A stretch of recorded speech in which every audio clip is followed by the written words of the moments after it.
আসসালামু আলাইকুম সুপ্রিয় দর্শকবৃন্দ, আজকে আমি চিংড়ি মাছ দিয়ে আমেরিকান সেলারি শাক রান্না করব। চলুন দেখে নিই আজকের রেসিপি। এই তো আমি চুলায় একটি কড়াই বসিয়ে দিয়েছি, প্রয়োজন মতো রান্নার তেল দিয়ে দিয়েছি। এখন এর মধ্যে দিয়ে দিব পেঁয়াজ কুচি। পেঁয়াজ কুচিটাকেও ভালোভাবে ভেজে নিতে হবে।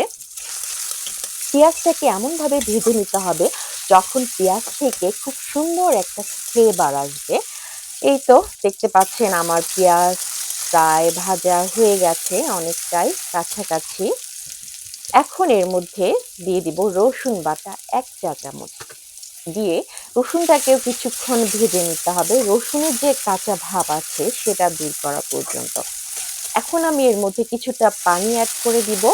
এখন আমি একে একে সব গুঁড়া মশলা দিয়ে দিব। প্রথমে দিয়ে দিলাম হলুদের গুঁড়া, এখন এর মধ্যে দিব লাল মরিচের গুঁড়া, এখন এর মধ্যে দিয়ে দিব জিরার গুঁড়া, ধনিয়ার গুঁড়া, এখন দিব স্বাদ মতো লবণ। লবণ দিয়ে মশলাটাকে খুব ভালোভাবে মিশিয়ে নিতে হবে এবং খুব ভালোভাবে কষিয়ে নিতে হবে। মশলা কষানো যত ভালো হবে রান্নার টেস্ট তত বাড়বে। এখন আমি এর মধ্যে দিয়ে দিলাম চিংড়ি মাছ। এখন এর মধ্যে দিয়ে দিব আলু, কেটে রাখা আলু। আলুগুলো দিয়ে কিছুক্ষণ নাড়বো। এখন আমি এর মধ্যে দিয়ে দিব সেলারি শাক।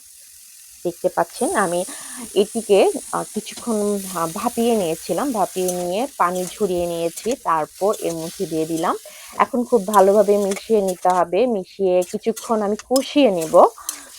কষানো হয়ে গেলে আমি এর মধ্যে পানি অ্যাড করে দিব। এই তো আমার কষানো হয়ে গেছে, এখন আমি পানি দিয়ে দিলাম।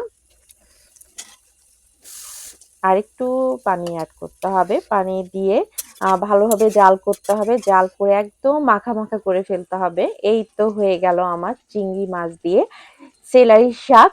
দর্শক বৃন্দ, আমার ভিডিওটি ভালো লাগলে অবশ্যই লাইক কমেন্ট করবেন, আর অবশ্যই আমার ইউটিউব চ্যানেলে সাবস্ক্রাইব করবেন, আমার ফেসবুক পেজ উষা রসুই ঘরে ফলো দিবেন। আপনারা ভালো থাকবেন, সুস্থ থাকবেন। আল্লাহ হাফেজ। হয়ে গেল আমার সেলারি শাক চিংড়ি মাছ দিয়ে।